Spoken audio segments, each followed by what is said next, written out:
Hey there, curious history buffs. Have you heard the legend of the ancient race of giants of Nevada? Yes, I'm talking about actual giants that allegedly lived thousands of years ago.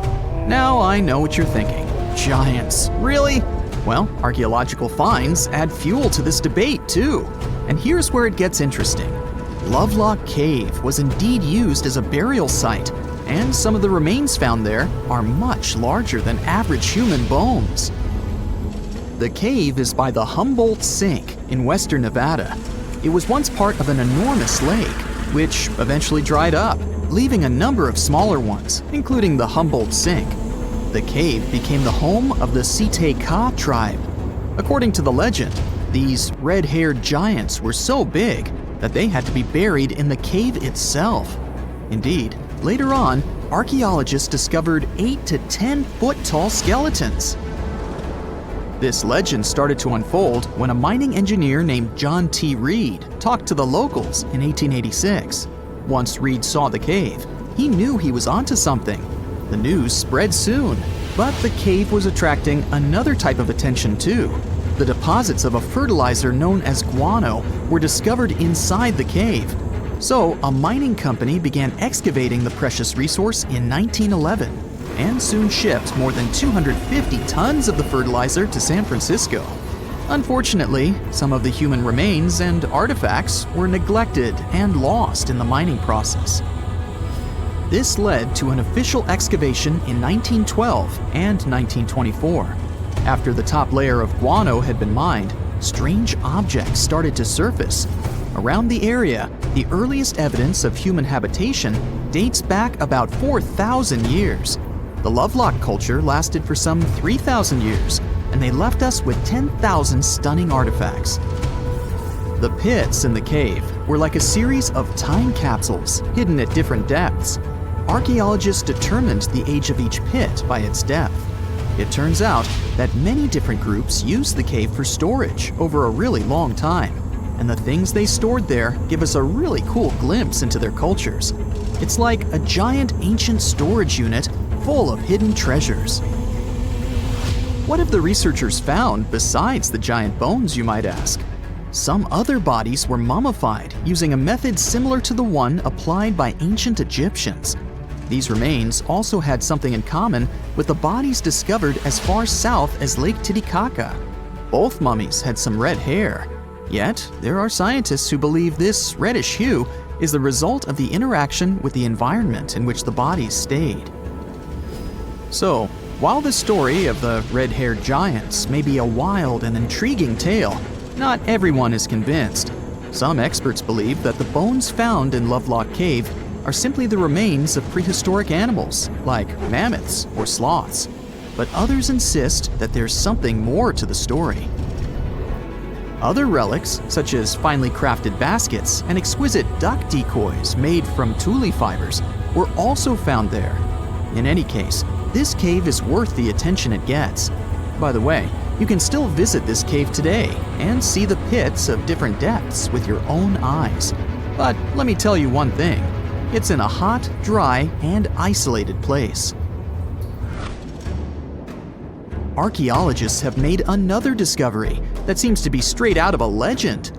They think they found the palace of the one and only Odysseus, who was the legendary Greek king of Ithaca and the hero of Homer's epic poem. Move over, Indiana Jones. We've got some real-life adventure happening here from around 1300 BCE. Apparently, this is the only palace mentioned in Homer's epic poems that hasn't been found. The excavations have been made on the Ionian Islands, and the view from the ruins found on the island of Ithaca are exactly as described in the Odyssey, says the professor who led the excavation team. Known to the ancient Romans as Ulysses, the Greek hero took 10 years to return home to Ithaca after the fall of Troy. For many years, Homer's other epic, called the Iliad, which tells the story of the protracted siege of Troy by the Greeks, was regarded as a myth too. But then, in the 1870s, Troy was rediscovered in modern-day Turkey's Çanakkale city. So, if they found Troy, who's to say they couldn't find Odysseus's home? The researchers were following Homer's words as a roadmap.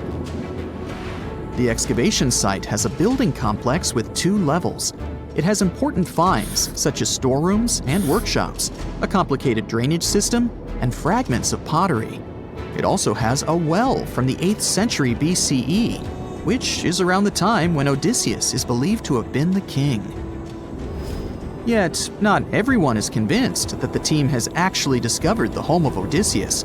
A British researcher named Robert Biddlestone insists that Homer's description of ancient Ithaca isn't very similar to the island that now has its name, and that Odysseus's kingdom was actually on the Isle of Cephalonia. However, Italian archaeologist Adriano La Regina might have a more realistic approach to this debate. He says that whether this find has a connection to Ulysses or not, what's more important is the discovery of this royal palace. Once upon a time, in a land far away, the Klamath Indians spread a legend about the creation of Crater Lake. Okay, maybe this land is not that far away, and it still exists. You can find it in south-central Oregon, in the western United States. Anyway, the legend has it that this lake was formed in a vicious battle between 2 volcanoes, Mount Mazama and Mount Shasta. Then the spirits of Earth and the Sky, which are Lao, who ruled the below world, and Skell, the chief of the above world, joined the fight. It turned into a geological drama. During the battle, darkness veiled the land. The fight was over when Mount Mazama collapsed and sent Lao back into the underworld. Then the rain filled the pit and created a lake in the place where the mountain had once stood. Flash forward to our time. Scientists have discovered that Mount Mazama did erupt 7,700 years ago. Artifacts found in the area prove that the legend indeed contains some details about the explosion. The tale says that red-hot rocks were flying through the sky. This happened during the volcanic eruption that caused the mountain to collapse. This created the volcanic caldera, which later on got filled with water. What makes this legend came true story unusual is how long it has existed. According to researchers, these types of verbal stories lose their credibility within 600 to 700 years. That's why the legend about the creation of Crater Lake is so unique. So many generations, for hundreds of years, have been accurately passing down the information. This volcanic crater lake is now in a national park. It's famous for its deep blue color. The water in it is extremely clear. If you visit it today, the water you'll see won't be the same as for someone who will visit the place 250 years later. Because there are no rivers flowing into or out of the lake, the existing water evaporates and the lake gets filled again by rain and snowfall.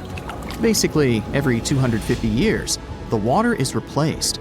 Plus, this lake is almost 2,000 feet deep, which makes it the deepest lake in the United States. Swimming is okay in the lake, but there's only one legal and safe trail to get to the shore. There are other activities, such as fishing and boat tours. Shared human experiences, such as birth, marriage, and aging, may explain why certain tales are shared globally. Similar struggles and obstacles faced by humans around the world generate similar themes in traditional stories about love, parenting, and mortality. So, do you have legends or tales you've heard of from your grandparents? Who knows? Maybe your ancestors too witnessed a cool historical event. Around 150,000 years ago, the Dragon Men, with huge skulls, square eye sockets, and enormous teeth, used to roam the frosty forests of northern China. They didn't get their name after fire-breathing monsters, though, but after a river where construction workers accidentally found the first skull in 1933. The skull that came from the river mud was large and nearly complete, with an elongated cranium and a heavy brow bone. It must have looked so crazy that the worker who found it decided to hide it for years in an abandoned well. Before passing away in 2018, he told his grandchildren about his secret find, and they rushed to the well. Scientists got their hands on the skull only in 2021. They noticed an odd mishmash of features: a squat and wide skull, like in ancient hominins, a tooth with 3 roots that you'd rarely see today, and at the same time, delicate cheekbones, which are common now. To identify the find, a team of scientists studied 95 old skulls, jawbones, and teeth from different ancient human groups. They carefully examined over 600 details on these fossils to understand how these ancient humans were related. Then, they used a super powerful computer to create billions of family trees showing how these groups evolved over time. The goal was to find the simplest path of evolution, which most scientists think is the most likely way things happen. After all the calculations, the tree showed that the Dragon Man skull belonged to a new branch of ancient humans, and it turned out to be very closely related to modern human mammals. Researchers found out that the skull belonged to a man who lived at least 146,000 years ago in East Asia. Back then, modern humans, or Homo sapiens, lived alongside other human-like relatives, like the Neanderthals and Denisovans. The discovery of the Dragon Man, or Homo longi, as they also call him, could rewrite the story of human evolution. It might be closer to modern humans than even the Neanderthals. We just had no idea what his face looked like until now. A scientist from Brazil created a 3D digital model of Dragon Man's face based on his skull. Since some parts of the skull were missing, he used a complete skull from another ancient human, Homo erectus, to fill in the gaps. He then used special scans from modern humans and chimpanzees to figure out how the skin and muscles would fit on the skull. To make the model look more realistic and lifelike, the scientist also added hair and colors to bring Dragon Man to life. The final model showed that Dragon Man had the biggest head of any ancient human ever found, nearly 26 inches around. That means his skull was as big as a gorilla's, or even a lion's. Scientists believe that his generous size may have helped him survive the freezing cold winters of Harbin, where they found the skull, and where temperatures still drop to only 3 degrees today. Now, not all scientists agree that Dragon Man is a completely new species or where it belongs in the human family tree. Some experts think the skull's unique features might just be because of its size, rather than proof that it's a distinct species. People from the same species can look different based on their age, gender, where they lived, and how old the fossil is.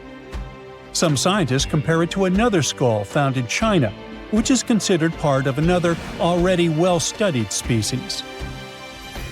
Then there's the mystery of the Denisovans, an ancient human group that lived in Asia for thousands of years but left very few fossils behind. The closest match to Dragon Man might be a broken jawbone found in Tibet in 2019. Some scientists believe that means Dragon Man could be a Denisovan, but others aren't so sure because the Harbin skull has no jaw to compare it to. Scientists first discovered Denisovans in 2008 when they found a small piece of a finger bone in Denisova Cave in the Altai Mountains. They learned that the bone had belonged to a little girl who was between 5 and 7 years old when she passed away around 40,000 years ago. The freezing weather in the cave had kept the bone in excellent condition. A couple of years later, another team of scientists managed to extract DNA from the find. They compared it to the DNA of modern humans and another ancient human species, Neanderthals. Her DNA was similar to both, but it was also different enough to show that she was part of an entirely new species of humans. No one had known about this group before. The scientists decided to name it Denisovans, after the cave where they found her tiny finger bone. Later, they discovered 3 more Denisovan fossils, including some teeth also inside the same cave. Researchers still aren't sure where the Denisovans came from, but one idea is that they were related to Homo erectus. These were the earliest humans who looked a lot like us, with long legs and shorter arms, making them great walkers. About 700,000 years ago, some of them left Africa and traveled all the way to Eurasia. They became the great-great-great-grandparents of both Denisovans and Neanderthals. Around 370,000 years ago, these two groups split up. Neanderthals went west to Europe and Western Asia, while Denisovans went east to East Asia and Southeast Asia. Some Denisovans even made it to the Philippines, Papua New Guinea, and beyond, crossing the Wallace Line, which separates Asia from Australia.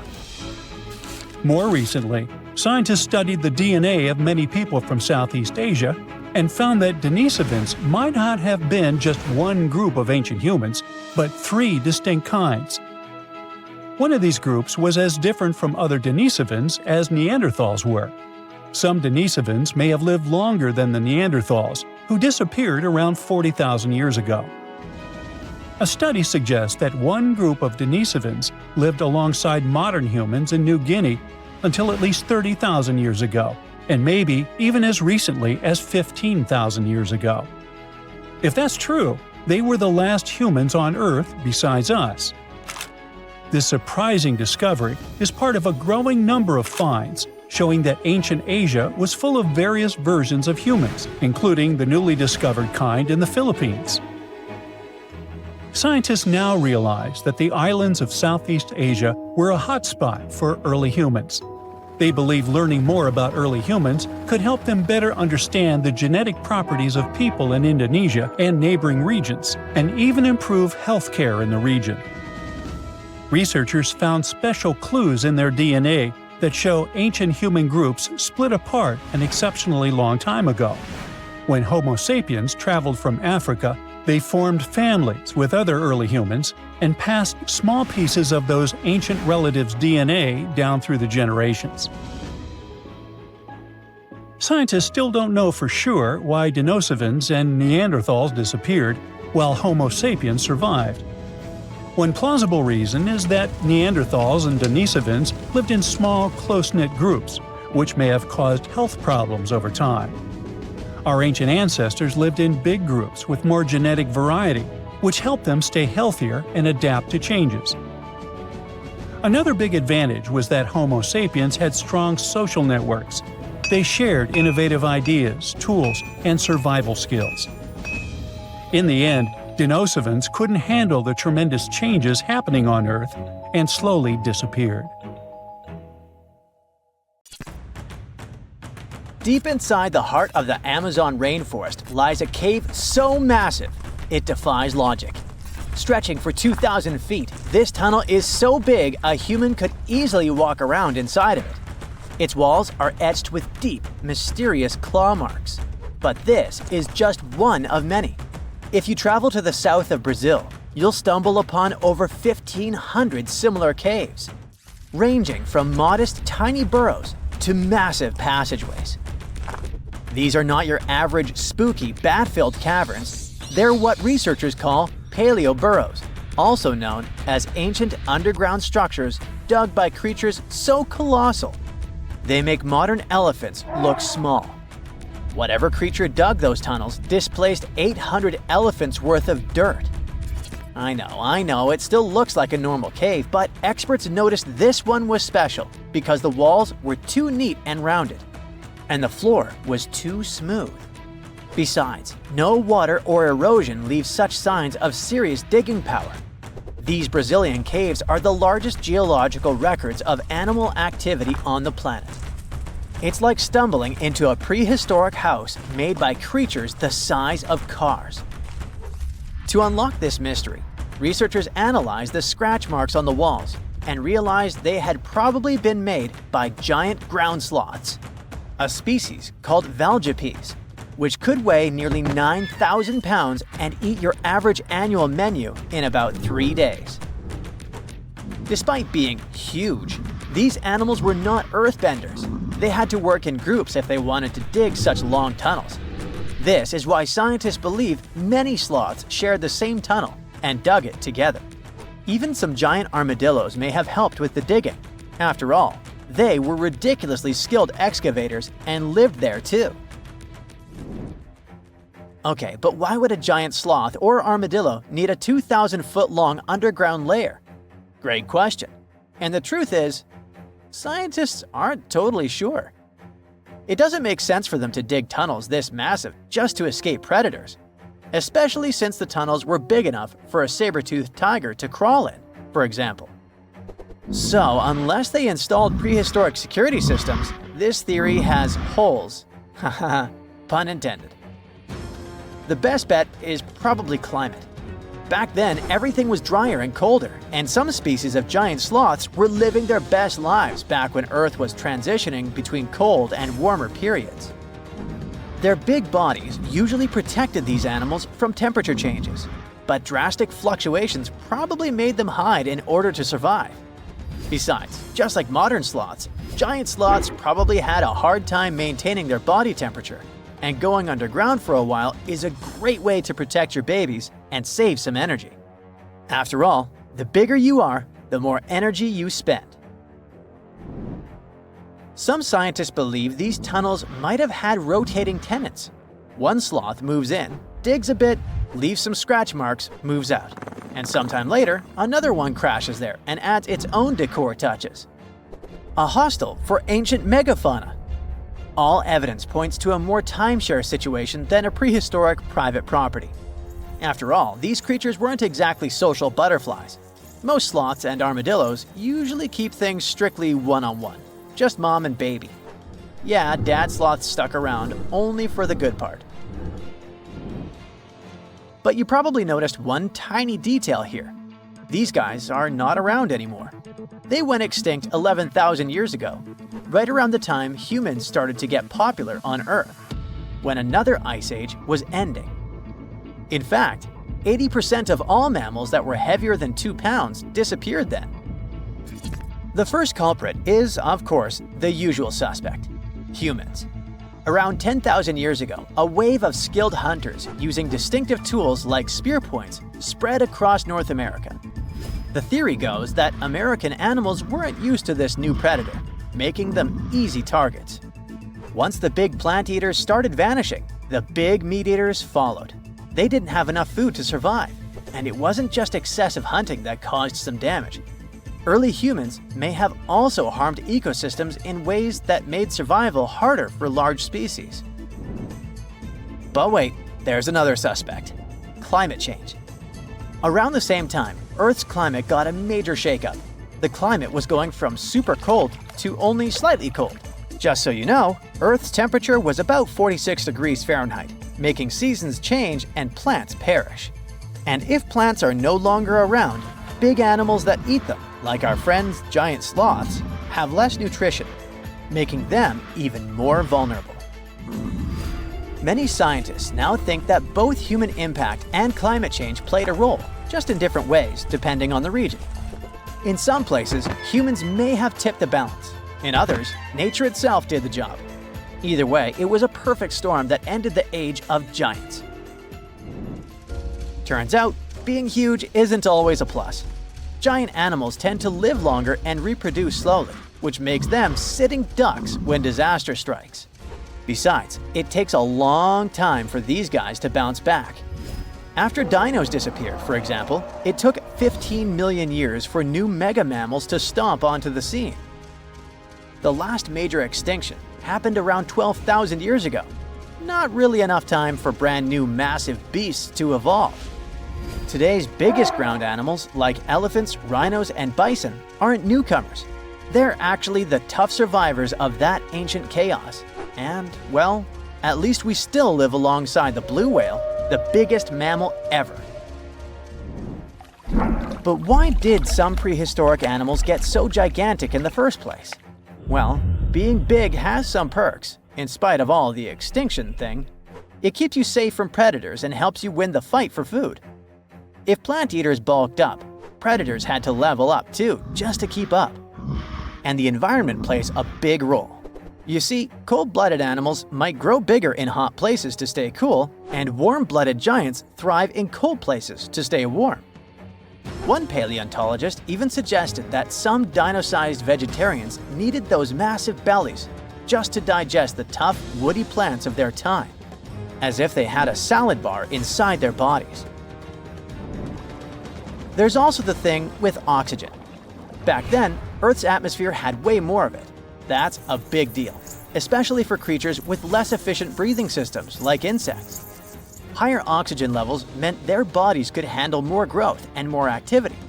kind of like nature's turbo mode. We also have to discuss bones, specifically the lighter ones. Many huge dinosaurs had air sacs built into their skeletons, just like modern birds. This made their bones strong but not ridiculously heavy, meaning they could grow super tall or long without collapsing under their own weight. Those air sacs also helped with cooling down, which is super important when you're basically a walking oven of muscle. On the flip side, modern mammals are limited by gravity and biology. Bigger bodies need stronger hearts, lungs, and blood pressure just to keep functioning, and land doesn't offer much support. This also explains why whales got even bigger than dinosaurs. The ocean acts like a natural support system, which pretty much means that buoyancy helps hold up all that mass. So blue whales can hit a jaw-dropping 330,000 pounds without turning into pancakes. On land, that kind of size would be a serious health hazard. So ancient giants weren't just freaks of nature. They were the result of the right mix of air, food, physics, and environment working together in just the right way.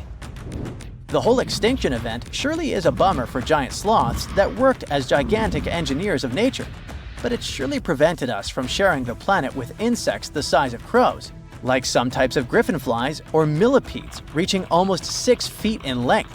Yikes! Now, if you'll excuse me, I'm going to appreciate modern sloths. Slow, small, and thankfully incapable of terraforming the landscape and giving me insect-related panic attacks. Now, we wouldn't call this island mystical unless there were tales of giants living here. The island of Gozo in Malta is the backdrop of an ancient legend. Malta is an island country located in the Mediterranean Sea, just south of Europe. It's a very strategically located archipelago. Throughout history, it was ruled by many different societies, such as the Phoenicians, Greeks, Romans, and Carthaginians. One cold night, thousands of years ago, a farmer noticed the sky turn orange, then red, when he heard a loud thump. Although the ground seemed to be moving, this wasn't an earthquake. When he looked toward the woods, he saw a giant silhouette, taller than the trees. As he fearfully approached, he realized it was a woman, a giant woman. She introduced herself as Sansuna. Unlike the terrible giants of many tales, Sansuna didn't want to exterminate the human race. She was loving and caring. She told the farmer that she and her people could help protect their land from invaders. The locals were pretty interested in this offer. Since Malta is located in an important commercial route, it was constantly being invaded. The story says that Sansuna settled in Malta, and sooner rather than later, she was moving things around. And when I say things, I mean monoliths. Sansuna carried huge stones on her shoulder to build a magnificent temple called Gigantia, which means place of giants. She even did this while holding her half-giant, half-human kid on the other shoulder. Some say Sansuna lived exclusively on beans and honey, although others replace honey with water. The funniest bit here is that Malta is the 10th smallest country in the world, but it somehow managed to host giants. Hey, go figure. The temple looked like a giant game of Tetris, with some stones weighing as much as 20 elephants. Some of these monolithic rocks are so heavy, scholars guess it would take 50 men working together to lift just one stone. Now, as much as this is entertaining, humans never proved giants were real, so this story couldn't be true. There's a brief mention of a species of giants called the Nephilim in some ancient texts. The Nephilims would have been terrible giants that wreaked havoc on the earth and only survived until the Great Flood. But nobody ever found real proof of this species really existing on Earth, until this came along. The world of Maltese archaeology unearthed quite a few shocking things in the past years. One of them are known as the hypogeum skulls. Hypogeum is the Greek word for underground, and this incredible site was discovered in the first decade of the 20th century. Back then, Malta's National Museum director received an important phone call.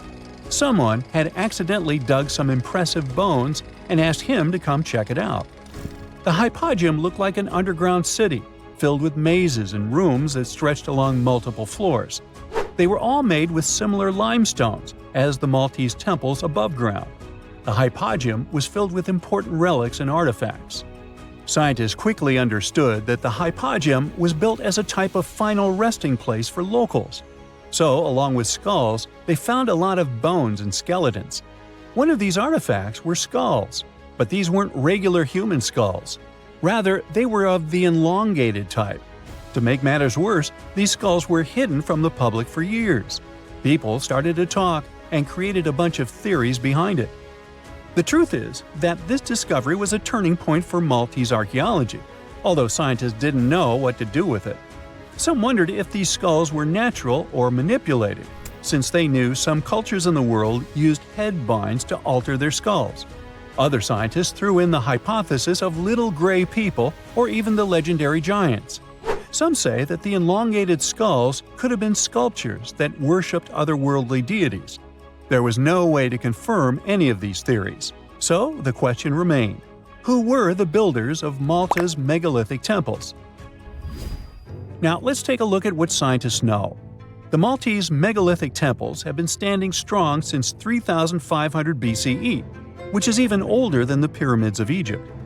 The main dilemma here is that these temples were built even before we invented writing, yet they required advanced technological skills to exist.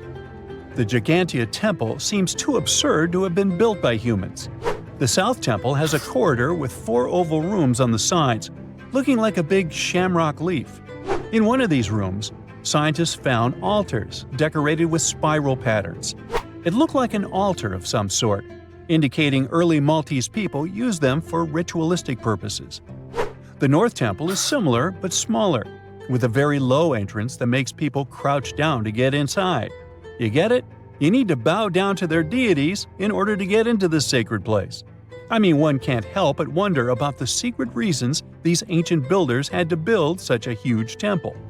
I'm thinking they probably cast one of Daenerys' dragons to move the monoliths around. Yeah, I'm joking here. But hey, remember the entrance to King's Landing? Yup, the series used the Medina Gates in Malta as the exterior of King's Landing during Episode 3 of Season 1. Anyways, back to the giants. The ritualistic theory of the whole thing won a few points when archaeologists uncovered these mysterious figures. They're popularly known as fat ladies. These tiny statues have round bodies and faces that show how much they enjoyed life. They kind of look like a miniature Sunsana, the giantess we talked about. Scientists believe these were statues that celebrated well-being and prosperity. It does prove that the people of the time had advanced craftsmanship skills, and they were pretty intentional with their constructions and art manifestations. One of these statues is known as the Sleeping Lady. This Neolithic piece of art depicts the figure of a large woman lying on her side sleeping. After studying it deeper, scientists guessed this statue was meant to represent the Great Reaper. It was found in the hypogeum, which we now know was a huge resting place.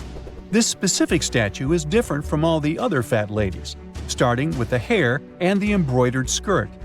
Then there's this statue. This is supposed to represent an 8-foot-tall woman and the rim of her skirt. She was discovered in the most unusual of ways. A farmer was trying to plow his field, but he kept hitting large blocks of stone. All the way back in 1915, the farmer called Malta's National Museum director and asked him to come check it out. Some think this is all the proof you need to confirm that Sunsana was real. Others aren't all that sure. But that's not all. The place where this giant statue was buried revealed one of Malta's most impressive archaeological sites, the Tarsian Temples. The temples were made from limestone blocks. Some are 20 feet tall and weigh around 20 tons. Zamet, the museum director, kept digging and discovered multiple sites made of megalithic stones. All of them supposedly built by Stone Age farmers, all stranded on a remote island in the Mediterranean Sea thousands of years ago. It just doesn't make sense. I mean, look at these temples in Niger. This is probably the world's earliest calendar. On the equinoxes, the sun passes directly through the main doorway, straight down the central axis. On the solstices, there are 2 superb variations. During the summer solstice, the rays fall on the edge of the megalith to the left of the doorway, and during the winter, the rays fall to the right side of the doorway. It's astronomical precision at its finest. And what about the structures in the Hal Tarshan that we've already talked about? This complex is the oldest one in all of Malta. It was built with the purpose of doing animal offerings to deities. Scientists confirmed this by unearthing numerous animal bones buried in the soil. They also found a great collection of spirals, indicating that the locals also used this temple for ritualistic purposes. Overall, there are 7 megalithic temples in Malta, each more impressive than the other. Scholars keep on digging to see if they can uncover the truth, much like researchers do with the pyramids of Egypt, the lost Mayan cities in the Americas, and other sites. A comfortable abode with a gorgeous view of the Mediterranean Sea will serve as a perfect rain shelter. Well, this is what a real estate advertisement might have looked like for Neanderthals 100,000 years ago. Welcome to the weird and wonderful caves you could live in, or not. Of course, back then, neither real estate and advertising had been invented yet. Never mind the fact that Neanderthals couldn't build houses and often lived in caves. Yet, one of those caves looks an awful lot like a residential building. It's situated inside a high limestone cape called the Rock of Gibraltar. If the Neanderthals had had an economy, the caves inside this rock would have cost a bundle. Navigators discovered it in 1907. They just spotted a big hole inside the fortified rock. For many years, scientists have studied this place and found some traces of Neanderthals. They discovered ancient tools in the cave and bones of old animals. But the coolest thing was, they found 4 caves inside the rock. It was like a residential complex. Neanderthals lived alongside neighbors and helped each other hunt and fish. They created feather decorations and painted abstract drawings on the walls. Imagine our ancient predecessors hanging out in these caves 100,000 years ago. And now, scientists hang out there and study the primeval past of Neanderthals in detail. At the end of 2021, archaeologists uncovered a gap inside one of the caves leading to an unknown tunnel. They crawled through this hole and opened a new space under the cave roof. This place has been closed off from the outside world for over 40,000 years. And it seems it was one of the most prestigious apartments in the entire mountain complex. It has high ceilings with ancient stalactites. The ruined stone curtains divided the apartment into several rooms. Scientists also found the remains of ancient animals and scratches on the walls. It seems that Neanderthals had never lived here, but they used to visit this place. Archaeologists found the shell of a sea snail called dog whelk. One of the Neanderthals brought it here for some reason, but the primary owners of this place were hyenas. These caves show that Neanderthals were closer to humans than to monkeys. They had a way of life and even some customs. There's still a lot of work ahead, and scientists hope to find new rooms inside this rock. Meanwhile, in 2003, archaeologists discovered another early dwelling on the Isle of Flores in Indonesia. Among the green jungle, they found a cave with ancient tools. At first, everyone thought the human ancestors lived here, but then scientists discovered an unusual skeleton of an adult. A thorough analysis showed the skeleton belonged to a 30-year-old woman, 3.5 feet tall, just above the waist of an average adult. The woman's weight was equal to the weight of an adult shepherd. The skeleton didn't belong to Neanderthals or Australopithecines. It was a new unknown species, which scientists called Homo floresiensis, or simply the Hobbit. Also, there were remains of unusual ancient animals in the cave. It was an elephant the size of a cow, some large storks, and giant rats. Archaeologists have found out that hobbits were not the owners of this place. The main inhabitants were the rats the size of a cat. Maybe they were fighting the hobbits. Some analysis shows that Homo floresiensis wasn't our direct ancestor. They were in a separate branch of evolution. The hobbit skeleton looks more like that of a monkey than of modern humans. In 2009, in the dense jungle of Vietnam, archaeologists discovered Son Don, the largest cave in the world. If you go inside the cave and shout, you'll hear your echo a long time. In some places, the height of this cave reaches half the height of the Empire State Building, and the total area is larger than one central block of New York. Son Don is one of the 3 caves in the Vietnamese jungle. Many intricate mazes connect these caves. Inside, you can find unique plants and trees that live separately from the outside world. It's a real underground jungle. In some places, you can find collapsed ceilings that let the sunlight in. Besides unusual trees and plants, ancient stalactites hang there. Some limestone deposits are more than 450 million years old. They were here even before dinosaurs appeared. There are also many rivers in the cave. Rainwater coming down from holes in the ceiling has formed them. Fast streams resemble slides in a water park. They lead to unknown underground labyrinths. Scientists have studied only a small part of all these caves. The next unusual cave is in New Zealand. Hundreds of thousands of fireflies live inside. Each of them glows with a blue light. Together, they light up the cave. It may seem to you that you're on another planet, but you can't stay there for a long time. Special air measuring devices are everywhere. Scientists monitor the level of carbon dioxide necessary for the normal existence of fireflies. These insects are sensitive to the environment. If there are many people in the cave, or they stay there too long, the park staff will ask them to leave the place. It's like you're literally stealing oxygen from the fireflies. We've seen some pretty amazing caves so far, but how about a scary one? We're going to the desert of Yemen's Al Mara province. What we're looking for is not a cave, it's just a black hole in the ground, right in the middle of the desert. It's big, the size of a basketball court. It's not its size that could scare you, but what's inside. Scientists are still not sure what it is. From the depths of this black abyss, a disgusting smell of rotten eggs constantly comes out, and sometimes you can hear some strange, frightening sounds. The blackness of the giant hole in Yemen absorbs all the sun's rays, so you won't see what's there even with a powerful flashlight. People flew over this place by helicopter. They filmed using drones and the most powerful lenses, but they didn't catch anything except darkness. It looks like a big ink spot in the middle of golden sand. The locals are afraid to approach this place. They believe the cave leads to another dimension where evil creatures live. At the moment, the giant hole in Yemen is one of the most poorly studied and mysterious phenomenon of nature. How did it appear? How old is it? Where does it lead? Scientists are trying to find the answers to these questions. There are theories that the hole appeared because of construction work. Geologists drilled the soil nearby in search of minerals. It could have caused fluctuations in the Earth's crust and collapsed the surface. But no one can prove this theory, yet. And now, imagine a place where sunlight has not penetrated for more than 5 million years.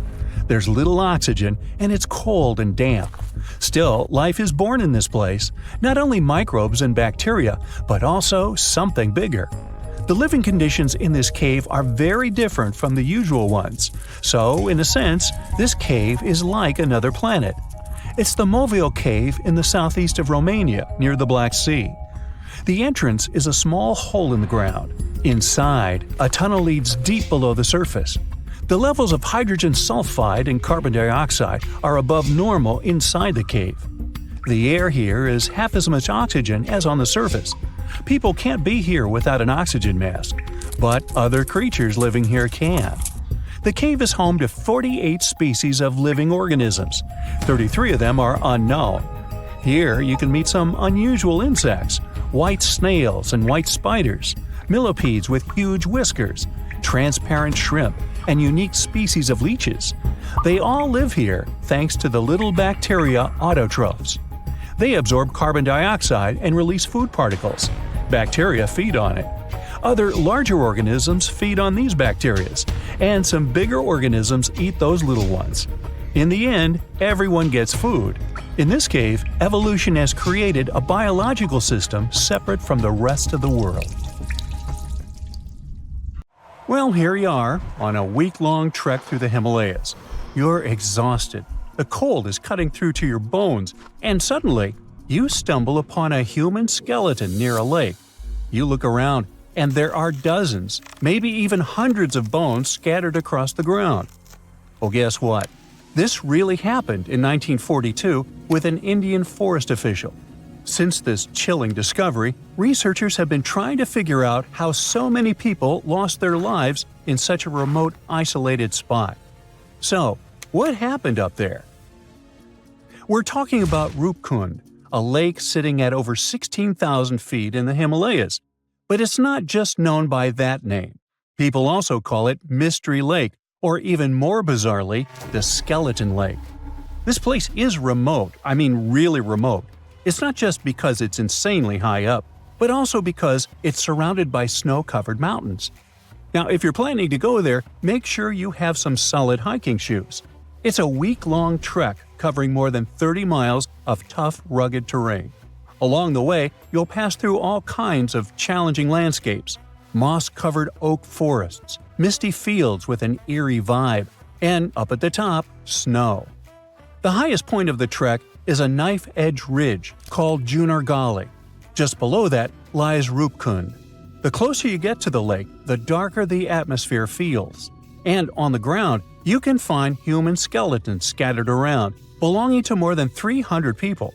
Along with them, there were things like wooden artifacts, leather slippers, and rings. Okay, so something really macabre happened here. But what? Well, we have three main theories. Theory number 1, the local legend. According to this story, a long time ago, a king named Raja Justival went on a pilgrimage deep into the Himalayas to reach a sacred mountain temple. He brought his pregnant queen, Rani Balumpa, along with a group of servants, dancers, and others. While they were up in the mountains, a massive hailstorm hit, or as the legend goes, an angry deity started hurling iron balls from the sky. Either way, the storm was brutal, and they had nowhere to take shelter. In the end, they all lost their lives near the lake. Theory number 2, an escape route. Some say the remains belong to Indian soldiers who tried to invade a foreign territory back in 1841, but they were defeated. Over 70 of them were forced to make their way back home through the Himalayas, and they met a tragic end along the way. Theory number 3, a mass grave. This theory suggests that some kind of widespread health issue hit the group. They were all buried there, in isolation, to prevent the disease from spreading.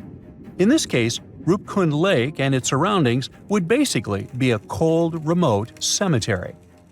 Now, do you know what all these theories have in common?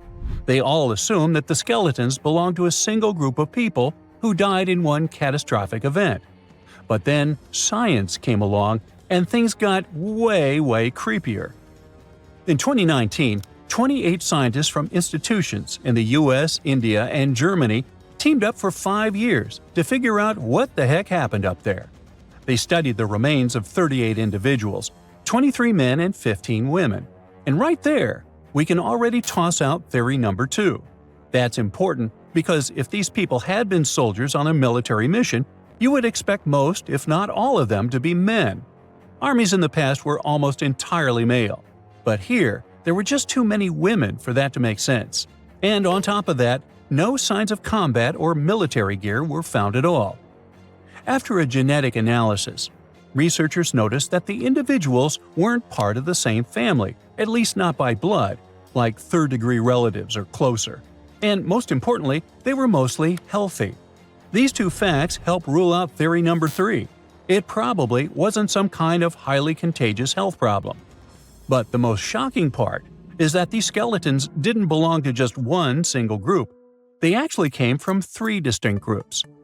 The first group had ancestry that falls within the range of present-day South Asians, basically from the regions that are now India, Pakistan, and Nepal. The second group had ancestry typical of Eastern Mediterranean, just like people from today's Greece, or more specifically from Crete. And they also identified one individual with Southeast Asian-related ancestry. The dating also shows that these remains weren't deposited at the same time. In other words, groups 1 and 2 didn't live during the same period. Their deaths were actually spread out over as much as 1,000 years. Oh great, now theory number 1 is out the window too. After all, the studies can confirm that these people passed away in at least 2 separate tragic events. According to the researchers, there is a possible clue about where at least some of the people with South Asian ancestry might have come from, or why they were even up there in the first place. Rupkund Lake isn't part of any major trade route or anything like that, but it is along the path of a pilgrimage called the Nanda Devi Raj Jat. It still happens today, once every 12 years, where people hike through the mountains for worship and celebration. Now, the written records of this pilgrimage only show up around the late 1800s, but there are inscriptions in nearby temples that go way back, like to the 8th or 10th century. So, it's possible the tradition started much earlier, and maybe some of these people passed away during one of those early pilgrimages, due to a heavy storm or some other natural disaster. Okay, but how do we explain the group that came from Greece? Well, that's definitely more puzzling. First, because there aren't any historical records or evidence to explain who these people were or what they were doing in the far reaches of the Himalayas, so it's hard to know where to start. The study suggests that they could have been a group of unrelated men and women born in the eastern Mediterranean region around the time the Ottoman Empire controlled that area. The evidence suggests that they had a diet mostly based on land-based foods, not the seafood you would expect from people living near the coast. So they might have lived inland and somehow ended up in the Himalayas, possibly traveling for reasons that researchers can't fully explain yet. The best guess is that they were also participating in a pilgrimage, but honestly, it seems pretty unlikely that people from Europe would have traveled all the way to Rupkund just to do that. And let's assume they did. What exactly happened to them? I mean, how did they all pass away in the same exact spot? Well, the researchers can't say for sure, but people online love to speculate. You think? Some suggest that they fell from the Junagarli Ridge, or since they were at such a high altitude, maybe they passed away due to acute mountain sickness. Up there, the oxygen levels are much lower, which can lead to things like headaches, vomiting, and dizziness. The problem is, it can escalate quickly, and if it affects your lungs and brain, it can become life-threatening. So yeah, it could have happened. But it's still strange to think it happened to so many people all at once. We definitely still need a lot more answers when it comes to Rupkund. But one of the obstacles researchers face is that the site remains highly disturbed and unpreserved. Over the years, trekkers have moved around the skeletons, or worse, some have even taken them home as macabre souvenirs. But the more we mess with those remains, the harder it becomes to find an accurate answer in the future, no matter how much science advances. So, for now, the Mystery Lake will remain exactly that, a big mystery. Let's embark on a wild thought experiment. What if we could magically travel to all our ancestors in chronological order? Could we talk to them and actually form some connection? And just how far back can we go while still connecting with them? Well, let's see. Primates were the funky cousins of other mammals. Around 85 million years ago, during the late Cretaceous period, they went their own way and became the first of their kind.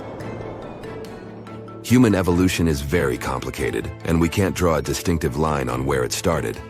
But we're going to start with hominins. Hominins are a group of primates that include all the species leading up to Homo sapiens. So, imagine you hopped in your super cool time machine and landed in the past, way back when hominins were chilling around. What would happen? First off, you'd spot these quirky creatures roaming around with their short, hairy bodies, curious faces, and big eyes. They might look a bit different from you, but that's part of the fun. They were excellent climbers and incredibly curious about the outer world. They munched on fruits, nuts, and whatever they found in nature. And yes, surprisingly, humans aren't meat eaters by nature. Originally, we all were vegans. Of course, with them, you can forget about proper communication. But still, primates are incredibly smart. So, a good old game of charades could do the trick. Mime your way into their hearts with friendly gestures, and they'll be thrilled to see a futuristic traveler like you. These hominins were curious beings, so they'd probably be very interested in you if you were friendly with them and gave them some food. Next, let's move on to Homo habilis and Homo erectus. Their period, the Stone Age, started about 2.6 million years ago. As you can guess, it was the time when we started using stone tools. The Stone Age lasted for roughly 3.4 million years and ended between 4000 BCE and 2000 BCE. It ended with the beginning of metalworking. Homo habilis, or handyman, was like the MacGyvers of the Stone Age. These crafty creatures were the first to use stone tools. And Homo erectus was the upright man. They were a bit more recent. As their name suggests, they were the first to walk on two legs like us. They might have looked a bit different from modern humans, but still. So what were their lives like? Well, they still were true survivors. Homo erectus loved to explore and tinker with things. They made simple stone tools, like sharp rocks for cutting and scraping. They were basically the early inventors. Homo erectus was quite adventurous. They left Africa and traveled to far-off lands, exploring new territories. They were the first ones to set foot in places like Asia and Europe. They lived in caves or simple shelters made of sticks and animal hides. And let's not forget their wild fashion sense. Animal skins and leaves were their trendy outfits. But don't think they just sat around all day. They were hunters and gatherers, seeking out delicious fruits, nuts, and even hunting animals. How would you communicate with them? Well, they used simple grunts, gestures, and body language to understand each other. So, if you met Homo habilis and Homo erectus, you'd be in for a wild ride. You could show them some advanced technology to impress them and teach them some new cool tricks. Next on our list are Homo heidelbergensis and Neanderthals. Homo heidelbergensis was like the cool older cousin of Neanderthals and us. They lived around 800,000 to 200,000 years ago. Picture them as sturdy and strong, with big brains compared to their earlier relatives. They were expert tool makers and loved exploring new places. The Neanderthals lived in Europe and Asia from 400,000 to 40,000 years ago. Neanderthals were super smart, and they had awesome adaptations to cold weather. With their thick, strong bodies and big noses, they could handle chilly winters like champs. Both Homo heidelbergensis and Neanderthals were skilled hunters and gatherers. They'd chase after mammoths and other big game with sharp spears they crafted themselves. But it wasn't all rough and tough. They knew how to have fun too. Neanderthals made art and showed their emotions and connections with each other. With these folks, you could draw pictures in the dirt, dance around, and make gestures. They'd get the idea. And finally, we meet Homo sapiens. Picture this. You're waking up in a cave with your family, trying to keep warm by a flickering fire. The cave is pretty cozy, isn't it? But nope, no permanent homes here. You're part of a nomadic tribe, moving wherever the food is best. Hey, but at least you've got some nifty tools to survive. Grab your awesome handmade spear, crafted by watching others or maybe invented by your genius self. Time to go hunting mammoths. And if mammoths aren't cooperating, just gather nuts, berries, and bird eggs. Stone Age humans were real foodies. They made flour from oats and spiced things up with wild onions and mustard seeds. There were artists too. Using minerals and bones, they created stunning images and even flutes for some musical entertainment around the campfire. You still can only talk in body language and facial expressions. But Homo sapiens were smarter than their ancestors, so you could even teach them basic gestures and their meaning, like hands up for mammoth and stuff. Maybe try doing a funky dance or a happy jig. That would get their attention for sure. But this wouldn't be the only way to communicate. Stone Age peeps loved drawing and making flutes, so you could totally join in on the creative fun. Show off your artistic skills with a drawing or two, or maybe even play some tunes. Don't worry, they would be impressed by your skills, even if you aren't that far away from them. But tools are definitely the way to their hearts. If you brought some handy gadgets or cool inventions from our time, they'd be super impressed. Just create some simple tool from the future that can make their lives easier, and they'll love you instantly. So, while you might not be having deep philosophical debates with the Stone Age crew, you can still share some good times. Learning is the way to go. Besides, even though life was shorter back then, averaging around 30 years, it's still enough time to find a partner and have kids. Though, the dating pool might be a bit limited. So let's leave that topic for another time. Just hold on to that axe at night because, well, sometimes our ancestors would eat each other and like to do some head-dumping battles. Yikes. Let's finish our journey with the Bronze Age, just for fun. This cool era lasted from around 3300 to around 1200 BCE, and guess what? They were all about that strong metal called bronze. It's the time when people got creative and started using bronze to make all sorts of cool things. Bronze is a combo of copper and tin, making it harder and more durable than anything else at the time. Awesome civilizations started popping up all over the place. They either made their own bronze by smelting copper and mixing it with tin, or traded for it with other places. So, as you step into this ancient era, you'll be amazed by the sight of bustling Bronze Age cities with majestic bronze gates, amazing markets, and grand temples dedicated to powerful gods. During the Bronze Age, we finally developed languages and writing. Mesopotamia and Egypt were leading the way with their fancy cuneiform and hieroglyphs, the earliest writing systems ever. They were basically the kings of calligraphy. Remember, the language might be a bit different. You'd be hearing unfamiliar words. But with these humans, you can at least use drawings, art, and many other things to communicate. Anyway, this is what meeting our ancestors would be like. What a wild journey through time. So, remember to cherish our past and appreciate the wonders of our modern world. Stay tuned. Throughout time, scientists have managed to uncover about 6,000 early human fossils, ranging from skulls to teeth. For some of these fossils, it was a breeze. Researchers could instantly identify them as belonging to, say, the Neanderthals. However, when it came to others, things got a bit trickier. Some fossils just didn't fit into any existing categories. So, what categories of prehistoric humans do we actually know about? Well, up until recently, we recognized 8 different species of early humans. One of these is Homo habilis, which means handyman. You'll recall that Homo is Latin for human. They resembled regular primates, but were pivotal in our evolution.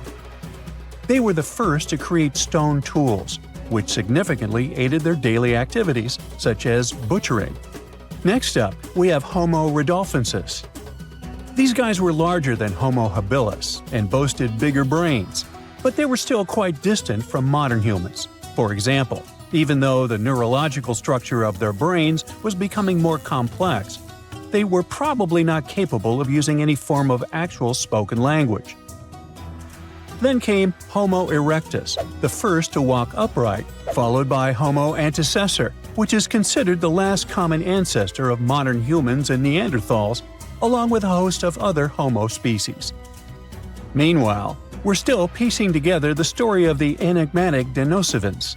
Our knowledge of Homo naledi is pretty limited too, since it was only discovered in 2013, and it is species number 8. Interestingly, Naledi means star in the Sotho language because they were found in a cave called Rising Star. Scientists were taken aback by them. Everything suggested they were around 2 million years old.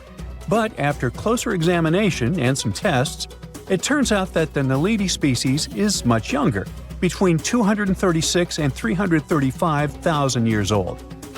Their hands were adapted to making tools, yet no tools have been found nearby. Long story short, they're a puzzling species, and there's still so much more to learn about them. So even though today we have only one human species on our planet, Homo sapiens, we continue to discover ancient species that are long gone. Now, you might wonder why researchers study these extinct species. The truth is, they need this knowledge to piece together the intricate narrative of our prehistoric past. In 2024, a significant discovery emerged, the 9th human species, named Homo giluensis, which translates to large-headed. Researchers suggest that this species hunted wild horses, crafted stone tools, and processed animal hides to survive harsh winters. A researcher from the University of Hawaii noted that the discovery of this potential new species came about while his team was developing a novel method for classifying fossil evidence. Interestingly, one potential representative of Homo giluensis isn't entirely new to science. The Denisovans, first identified in 2010 through DNA analysis of a finger bone found in Siberia, have yet to be classified as a distinct species. Some scientists propose that they may actually belong to this newly identified group.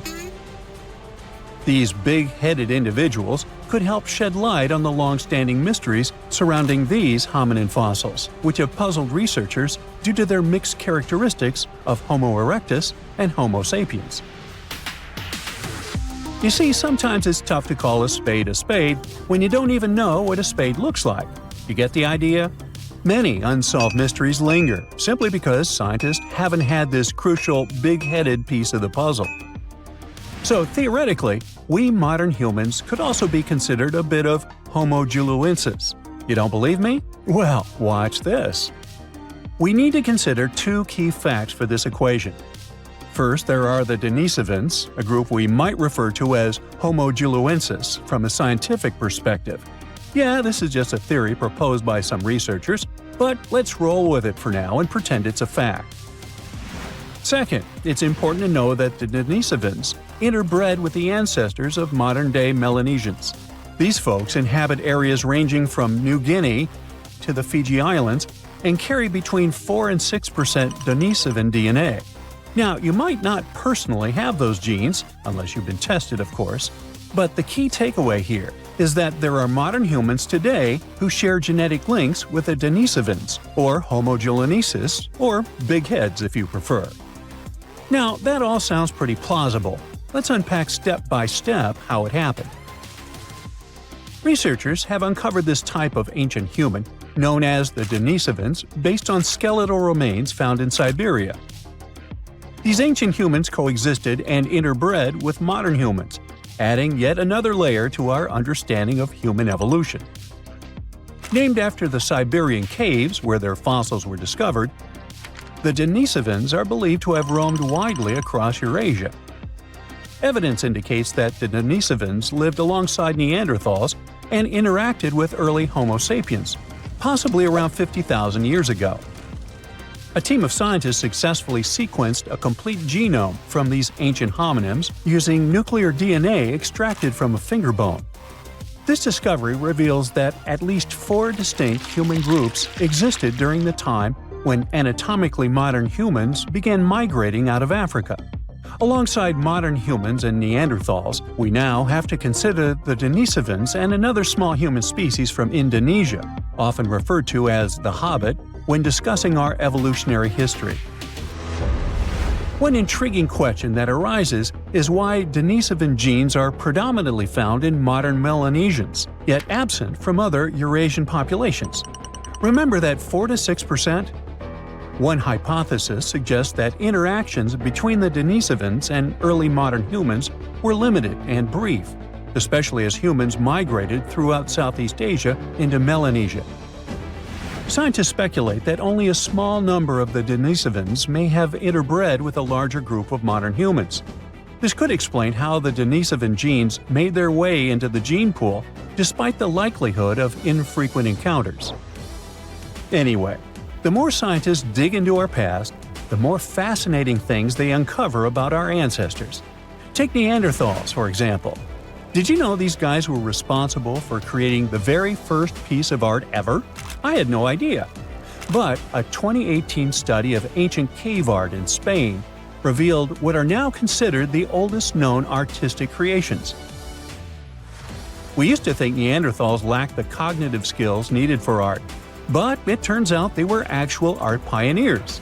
Not only did they create art, But they also seem to have invented hashtags thousands of years before Chris Messina did it in 2007. Right, I'm kidding, but you'll soon get why I mention hashtags. The artworks found in several caves in Spain include simple hand stencils, a ladder-like drawing, and various other markings. Until recently, these prehistoric pieces were believed to have been made by early humans. But new testing methods suggest they're much older than we thought. Above all, the earliest recognized Neanderthal artwork, which looks like a hashtag, was discovered in Gibraltar back in 2014.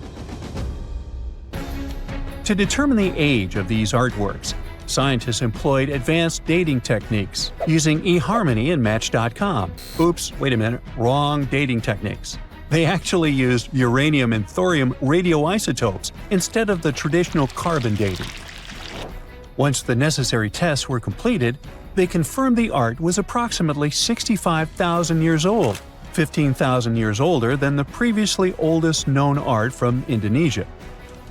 At that time, the only species around were Neanderthals, so it's safe to say they were behind these creations. Modern humans didn't arrive in Spain until about 20,000 years later. Hey, it was a long commute. That rules them out as the hashtag creators. The hand stencil was likely created intentionally, with the artist preparing the pigment and applying it over their hand. Plus, the caves also contain a collection of painted seashells that are an astonishing 115,000 years old. Some of these shells have been drilled, suggesting they might have been used as jewelry. Some specialists argue that the fact Neanderthals created art hints that they might have also had some form of spoken language. So maybe it's time we fully embrace Neanderthals as part of our lineage. They're humans too, just a different branch of our family tree. While these findings are intriguing, some experts remain skeptical about the new dating methods, claiming they're not entirely convinced. Hey, what do you think? Share your thoughts in the comments. Now, of course you know that the Amazon River is famous for its piranhas, bull sharks, and other creatures you don't want to meet. But there are even more dangerous rivers in the world. The deepest of them, the Congo, goes so far down in some sections that even light can't reach there. It's the only major river that crosses the equator twice and carries enough water to fill more than 13 Olympic-sized swimming pools into the Atlantic Ocean every second. Wow!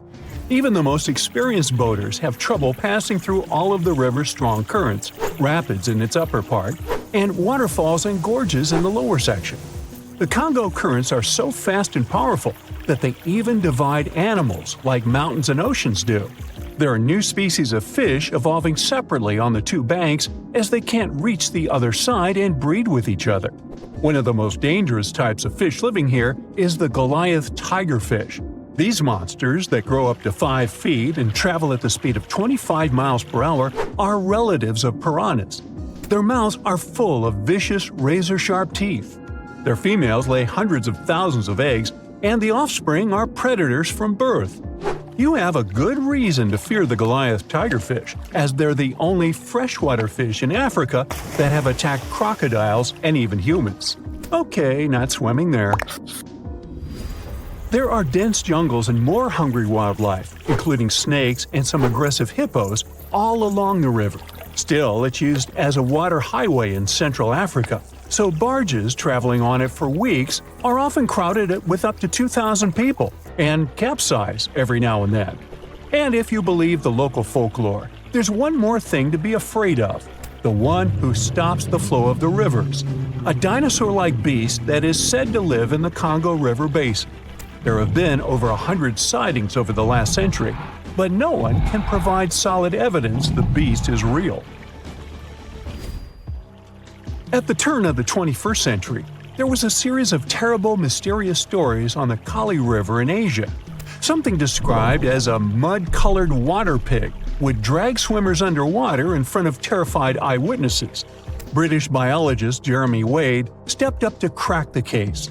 He noticed that all the scary incidents were happening in one specific spot, stretching about 4 miles. Villagers told him this creature was growing big and bad from all the food it got. Wade examined the water with a depth sounder, and thought it could have been a whirlpool. Then the monster dragged a domestic water buffalo into the water. The buffaloes are big and heavy, so the creature that attacked it would have to be super strong. Saltwater crocodiles don't go so far inland, and the most common local species of crocodiles don't live in cold waters. There were no bull sharks in the area either. Finally, Wade spotted several goonch catfish underwater. Some of them were human-sized. They couldn't capture these monsters with a regular fishing rod, but a special ceremonial construction did the job. The largest fish was 6 feet 7 inches long and 3 times the weight of an average goonch. It was large enough to take down a human or a large animal, but Wade mentioned there could be even bigger ones living in the Kali River.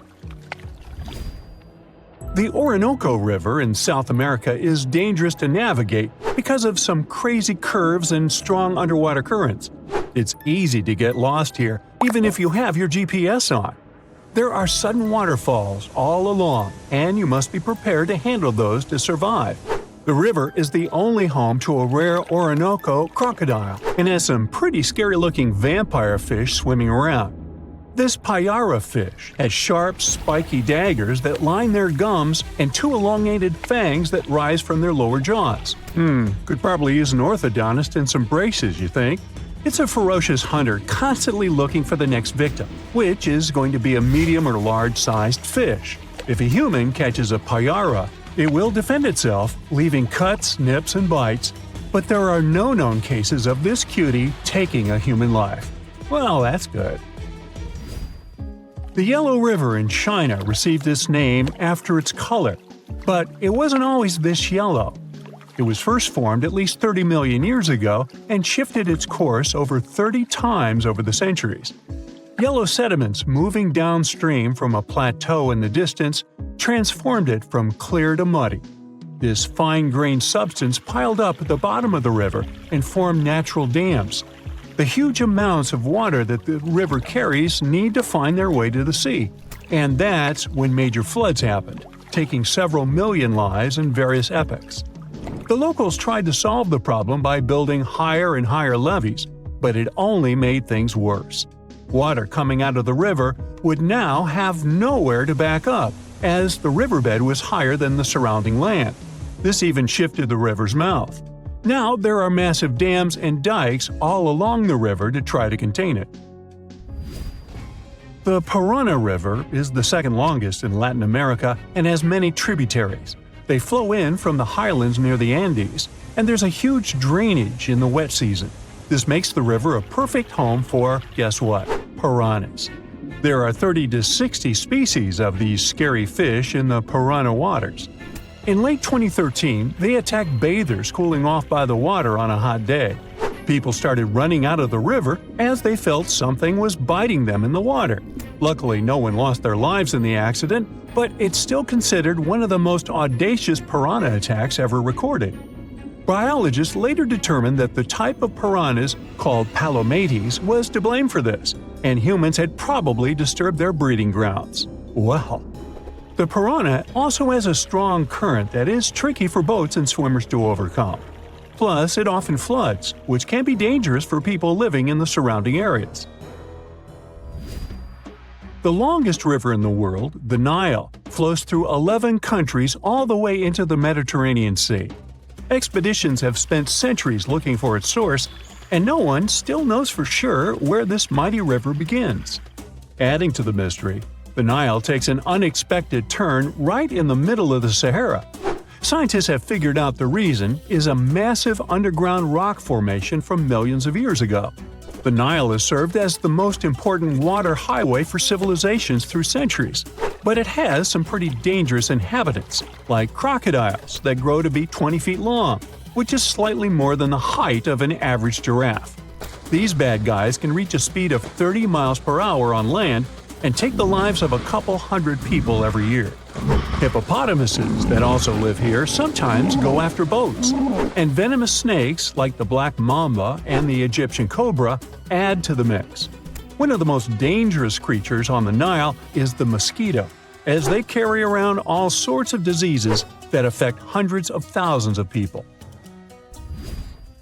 The Brahmaputra River in Asia carries waters from the mighty Himalayas. When the snows in the mountains melt, the river floods massively, causing landslides, displacing millions of people, and taking the lives of hundreds of animals in the nearby national parks. Such floods are also common during the monsoon season in India, from June to October, with heavy rains. The course of the Brahmaputra River is changed incredibly over the past 2.5 centuries.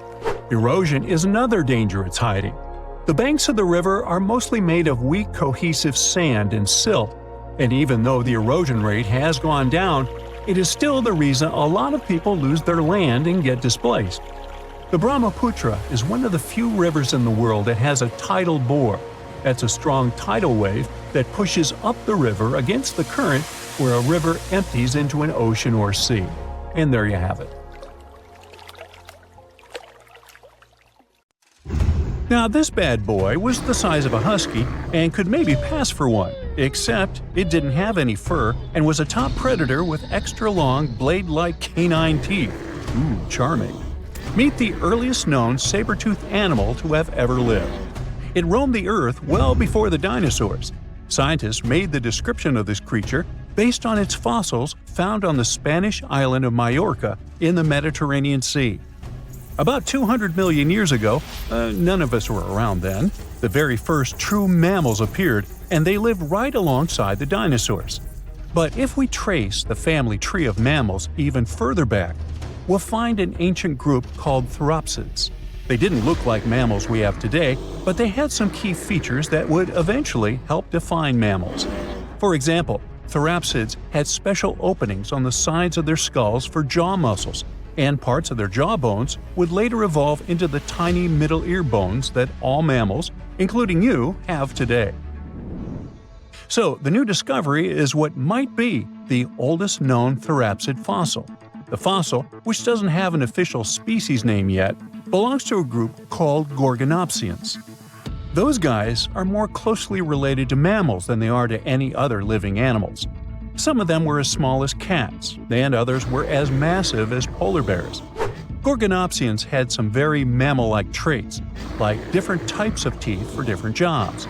But unlike mammals, these ancient predators kept replacing their teeth, even their giant saber-like canines, over and over during their lives. Hey, that would be handy.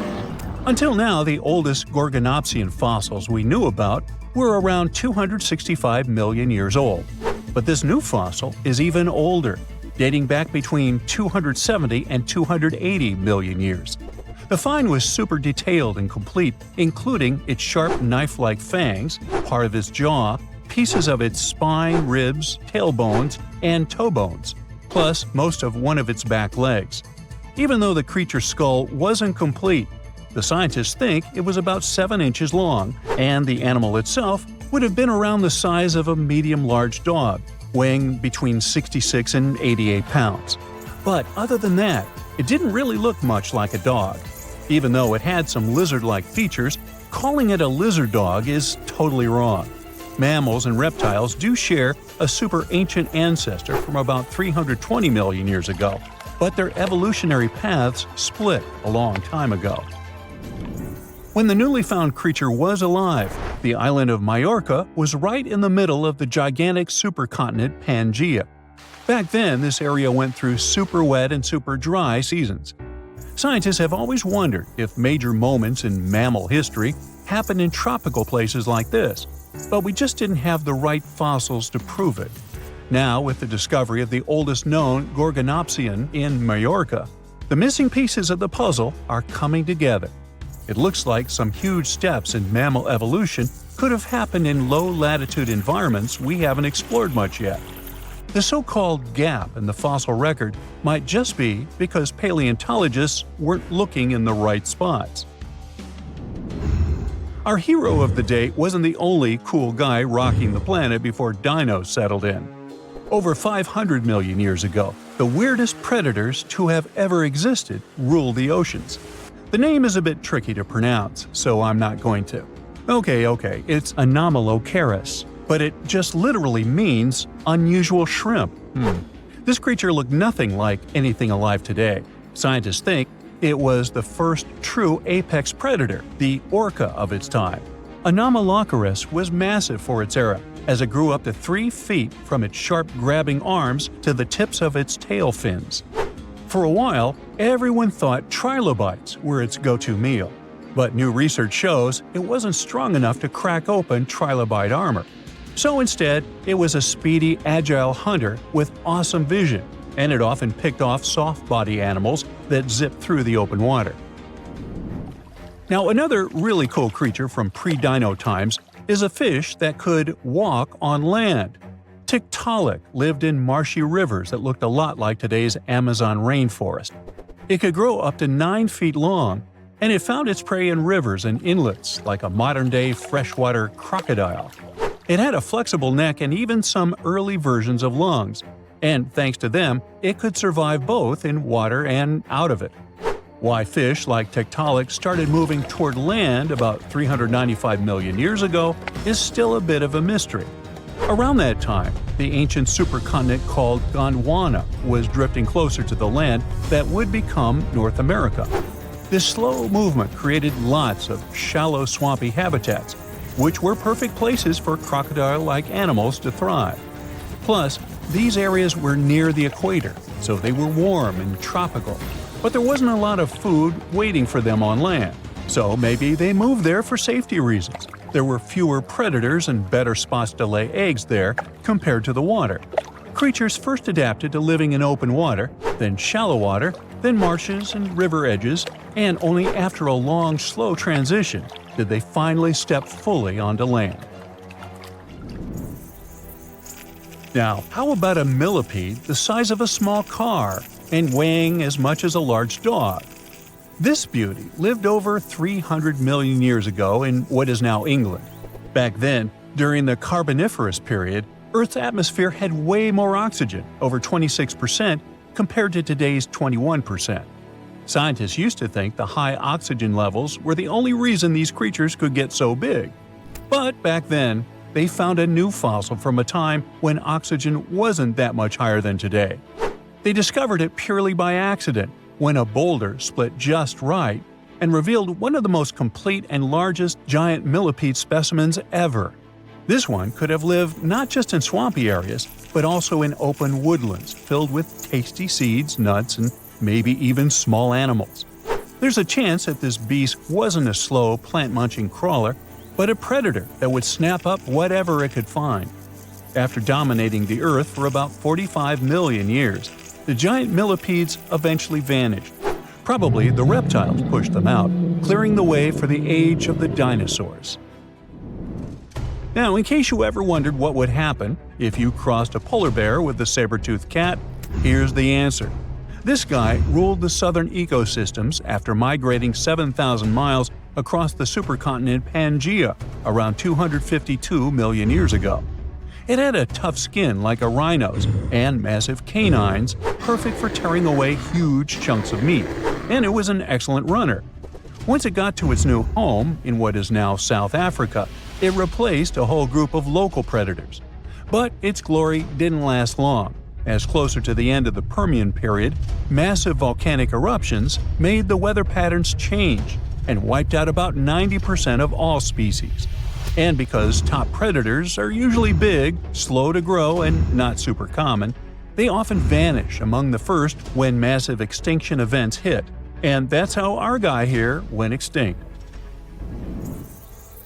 Our final creature of the day was a dragonfly that lived around 300 million years ago and had a wingspan of over 2 feet, 6 long, spiny legs, and huge, bulging eyes, Megangura. This 4-winged giant is most likely the largest flying insect that ever lived, and it easily outsizes today's dragonflies, which are its distant relatives. Like modern dragonflies, Megangura like to hang out in open areas near ponds and slow-moving streams. But unlike today's dragonflies, it wasn't just catching tiny bugs. This guy was likely the top predator in these open spaces. It used the spines on its legs like a flying trap to snatch prey out of the air, including other flying insects, small amphibians, and even lizard-like creatures. Scientists found the first fossils of Megangura in 1880 in the coal-rich rocks in France. The fossils were incredibly well preserved and showed off the detailed vein patterns in their wings. Scientists think Megazeura grew so huge because it didn't have much competition from vertebrates, and the air back then, during the Carboniferous period, had a lot more oxygen than it does today. Whoa, there could have been more human species throughout history than we used to think.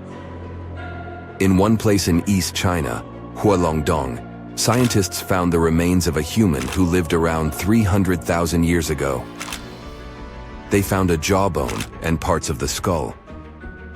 They carefully studied these bones to compare them with the bones of other ancient and modern humans. The remains themselves weren't that unusual. We know our human family is really diverse and has been around for millions of years.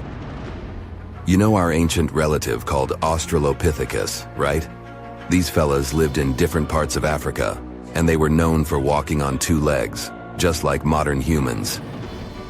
But their brains and some other parts of their bodies made them more similar to apes. Their teeth are a good example of how they were like a mix of apes and modern humans. Their canine teeth were smaller than those of apes, but their back teeth were still larger than ours.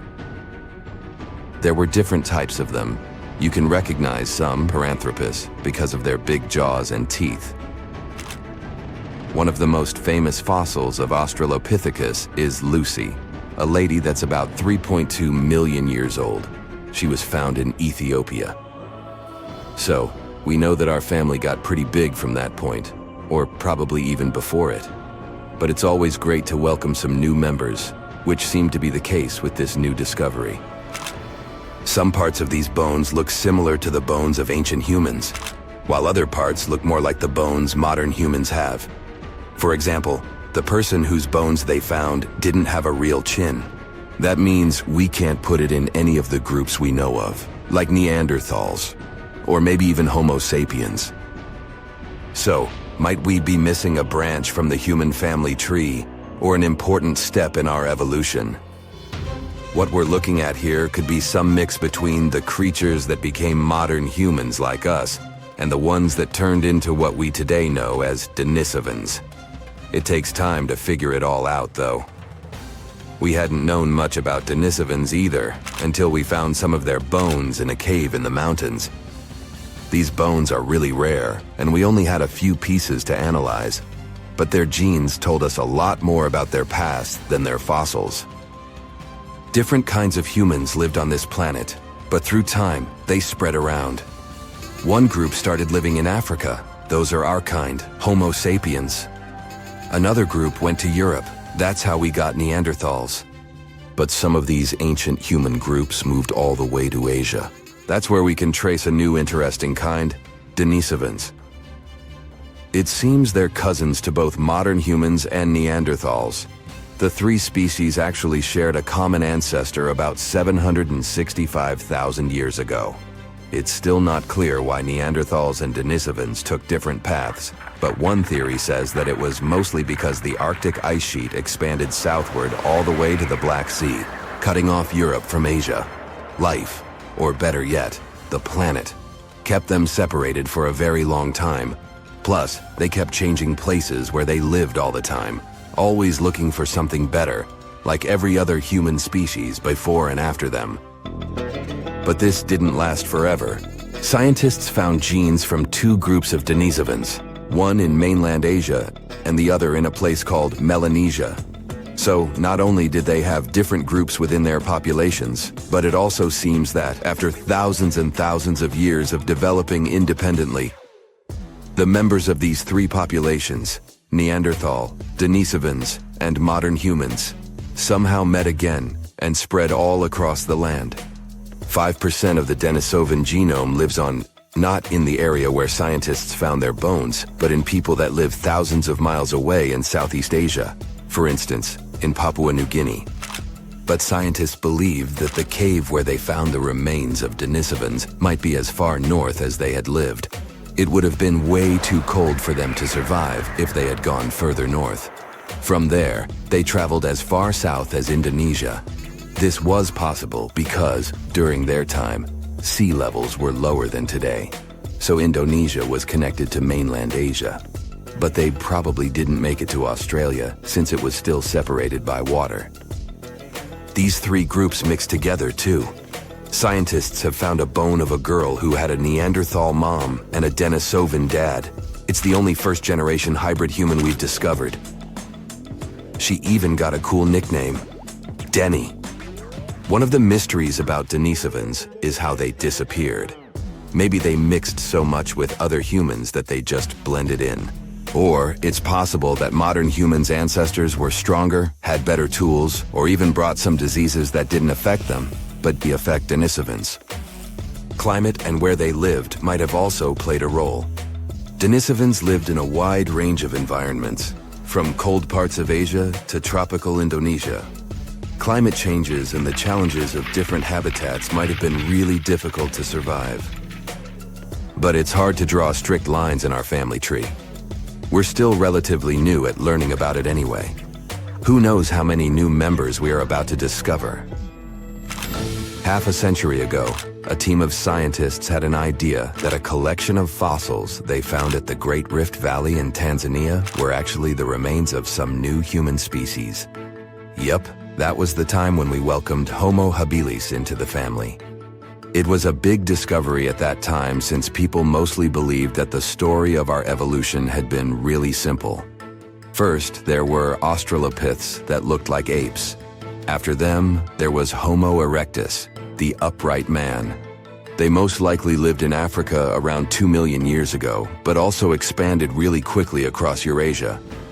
It was the first human species that we know about to have traveled such long distances to find a better place for life. They looked and behaved like humans. Plus, they were probably the first of our ancient ancestors who learned how to deal with fire. Maybe they were the first to cook food as well, and that's what we're definitely thankful for. Cooking food was an innovation that made the human diet more nutritive, and we could grow bigger and smarter brains. So, yeah, Homo habilis made things more complicated. They could walk on 2 legs, but they could also be better at climbing trees than walking on the ground like us. Plus, their brains were smaller than what a human should probably have. At first, it seemed these fossils could be from a completely different side of the family, related to other creatures, Australopithecus africanus, that looked like apes. But more and more digging showed that even though its jaws and teeth were similar, Homo habilis was still bigger and a bit different. The name means handy man, because they were probably able to make and use simple tools. Searching for more fossils in Africa wasn't easy because a team of researchers had to deal with wild animals and tough conditions all the time. But eventually, they managed to find some teeth and a strange skull that was, again, something different from the ancestors we knew about. The teeth were really big, so this new fella got the nickname of Nutcracker Man. For a long time, everyone believed this kind had evolved to eat hard foods. But the fossil teeth didn't show much damage, so they might have been eating food that was softer than we thought.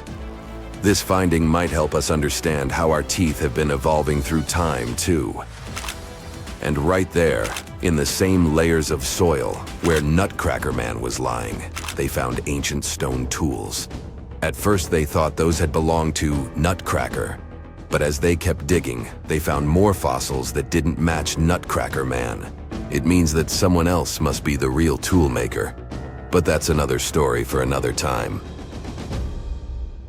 There's an amazing place in Ethiopia, East Africa, called Hadar. This place is a treasure trove. We found tons of old animal fossils there. And among those remnants, we discovered something very special, the fossils of a creature called Australopithecus afarensis. One of these guys was found almost complete. You might know it today by the name Lucy, after a famous song by the Beatles. Lucy was a small lady, only about as tall as a kitchen counter. She lived 3.2 million years ago and became a huge celebrity when we found her in 1974. She helped us learn more about our early ancestors, creatures called Australopithecines. Around 10 to 12 million years ago, there was a group of animals that broke into 2 branches. One of the branches led to modern apes, while the other led to humans. This separation happened because one group decided to stay in trees and became what we now call gorillas, chimpanzees, and orangutans. They moved around using all four limbs and lived in forests. But the other group decided to live on the ground and try walking on two legs. Because of that, their brains started getting bigger over time. And over millions of years, they became bald monkeys who watch videos on YouTube. Yeah, you know who you are. Lucy, like other Australopiths, was a bit different from us. She still looked like an ape and lived during a transitional stage. She could walk on two legs, but didn't do it all the time. Sometimes she climbed trees, just like a monkey. She and her buddies were the first step in human evolution. Then came a new branch of evolution, Homo habilis, or handyman. They were the first members of the Homo genus because they were the ones to start developing stone tools and first show human creativity. They probably used these tools for scavenging and processing food. We found the first clues about them back in the 1960s. They walked around East Africa about 3 million years ago. They were pretty small, about 4 feet 7 inches tall. They didn't climb trees anymore and mostly walked on the ground. Their skull shape already resembled ours, unlike the more pear-shaped heads of Australopiths. That's because they had larger brains. After them, we had Homo erectus, the upright man. They lived about 2 million to 70,000 years ago. The name hints that this was the first hominin species that walked on two legs almost all the time. They were also the first to migrate out of Africa, spreading to Asia and Europe. And here, we had the real breakthrough. Representatives of Homo erectus had even larger brains and learned to make more creative and advanced tools. They created the first choppers, cleavers, and hammers and used flakes as scrapers and knives. They probably used a lot of things, wood, bark, and even grass to make the first strings and ropes. With all that, they learned how to hunt large animals and probably hunted together a lot. They were also the first ones to start using fire, which changed our history forever. Over time, more Homo species emerged, including the famous Neanderthals. They're known for their European roots. They split from our common ancestor around 400,000 years ago. Now, even though we share one common ancestor, we didn't evolve from Neanderthals. They were a separate branch. All Neanderthals went extinct, but our evolutionary branch coexisted with them a long time ago. Neanderthals were resourceful, hunting both land and sea creatures. They left behind thousands of stone tools and even decorated caves with paintings. They had their own ceremonies, too. They started to bury those who passed away. They probably noticed that leaving them in the wild leads to spreading diseases and attracting scavengers. But they also showed care and love in their burial rituals. Then it was time for archaic Homo sapiens. They lived around 500,000 to 200,000 years ago, emerging in Africa and Europe. This was the last leg between our ancestors and our modern species, Homo sapiens. The brain just kept getting bigger. They started to show more complex behaviors, not only burial and interesting stone tools, but also smart hunting strategies and planning for the future. They probably had a diverse diet that included both hunting and gathering. And finally, we reached the anatomically modern Homo sapiens. They emerged around 200,000 years ago in Africa.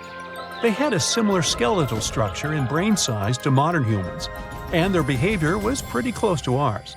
They had complex social structures, started thinking in symbols, and so on. They migrated out of Africa around 60,000 years ago, spreading across the globe and eventually replacing other hominin species, such as Neanderthals. They started to create their first languages and form their first words. The first words were probably very simple, like "ah" to call someone and "ma" for babies. After evolving into our final stage, we started advancing in our cultural and technological development. This development became very rapid over the last 200,000 years. About 12,000 years ago, the Neolithic period, also known as the New Stone Age, began. It marked the end of the glacial period. Humans started living in settled villages instead of constantly moving around. This change was brought about by the advent of agriculture, which allowed people to grow crops and raise animals like goats and sheep. Early humans started to domesticate animals, such as sheepdogs for herding. We also started making the first art, leaving famous drawings in caves, handprints, animals, mostly cows, hunting, and many others. We even created the first currency. We began using clay tokens for transactions. This marked the beginning of commerce and the use of money. And finally, we started writing. And now the events could be recorded and passed down through written records. This is when history officially began. From that point on, we saw the development of agriculture, the rise of complex societies, the invention of writing and the wheel, and the emergence of civilizations. Our tools became more and more sophisticated, languages appeared, leading to the diverse cultures and societies seen today. So, why have we stopped evolving? The truth is, we haven't. Human evolution is an ongoing process, although it's not as dramatic as it used to be. We adapt to different environments, have different skin tones, appearances, body sizes, and genetic mutations that have influenced traits like lactose intolerance or resistance to certain diseases. But the world we live in today is very different from the one our ancestors inhabited. We don't suffer as much because we've developed technology, culture, and social systems. Thanks to this, evolution slowed down, seeing that we're doing okay as we are now. What we started experiencing is cultural evolution rather than a physical one. Plus, 200,000 years is a pretty short time period, considering the time span of the universe or even of our Earth. We should see what happens to us in hundreds of thousands of years. I won't be around then, but there are some theories about that. There's a big idea that, in the future, humans and machines might merge into one super being. We call it technological singularity, a state where we humans lead our technologies to the point where we won't be able to control their development anymore. For example, if AI gets so advanced, it will change everything about how we live. Despite the current rise of AI, we shouldn't be too worried about it taking over the world, at least not in the next few decades. All we've developed now is weak artificial intelligence, little simulations. They might look scary to those who don't know much about AI, but the truth is, they have yet far to go before they reach the grand complexity of the human brain, not to mention consciousness. However, many people believe it's only a matter of time before AI reaches this level of intelligence, and then our world might change forever. There are other possibilities too. For example, one day we might reach a level where we merge with machines and learn to upload our consciousness in the cloud. In that case, we might become a hive mind, taking over the internet using our brains, becoming one giant consciousness. No matter what happens in the future, one thing's certain: technology is changing fast, and it's going to affect all of us sooner or later.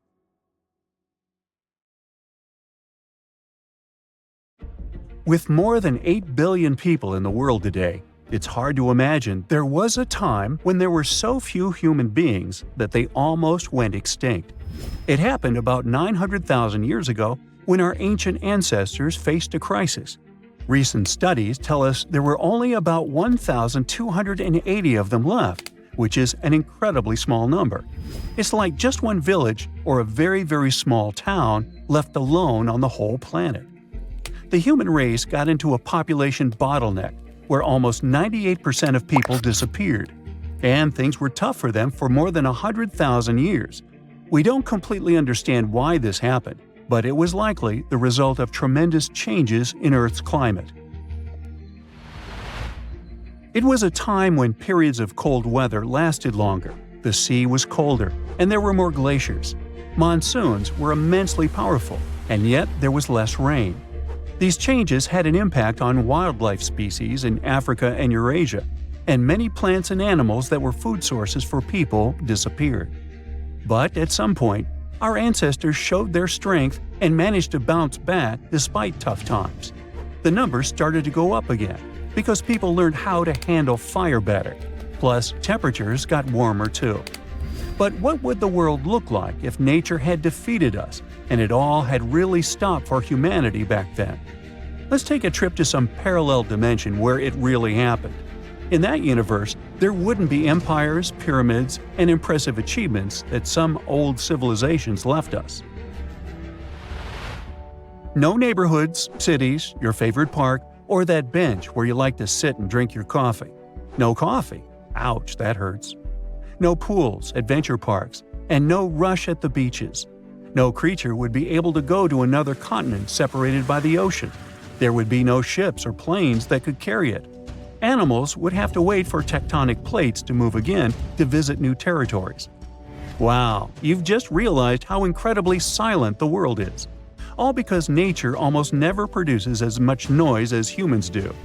Our buildings are noisy, together with cars, motorcycles, and all other vehicles. If you live somewhere by the airport, you know how much noises planes can make too. And here, no one's phone's ringing.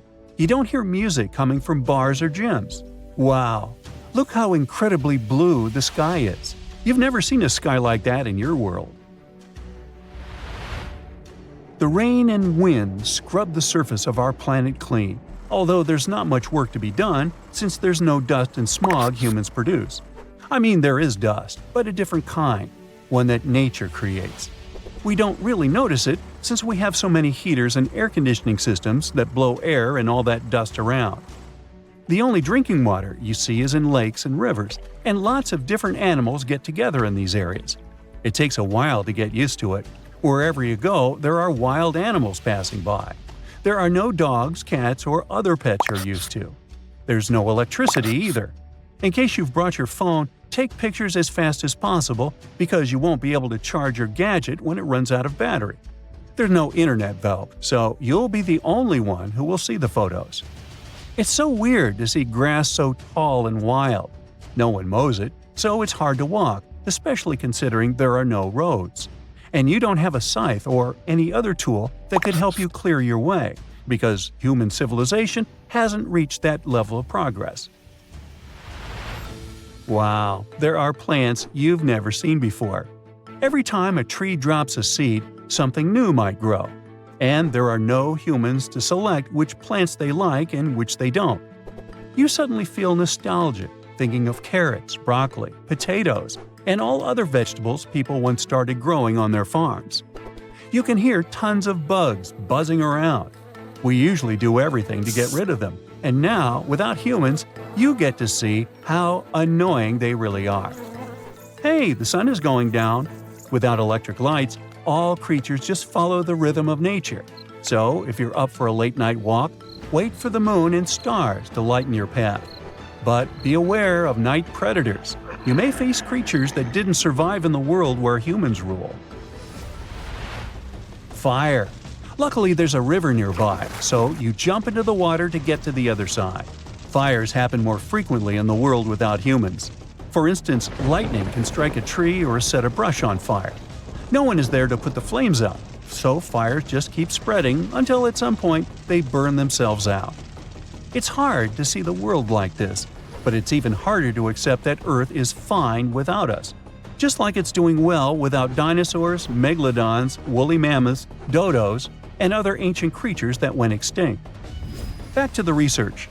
Some scientists don't think our ancient ancestors were really that close to extinction. To get these results, researchers used FitCoal, a special tool that helps study changes in ancient human populations by looking at the genetic information of modern people.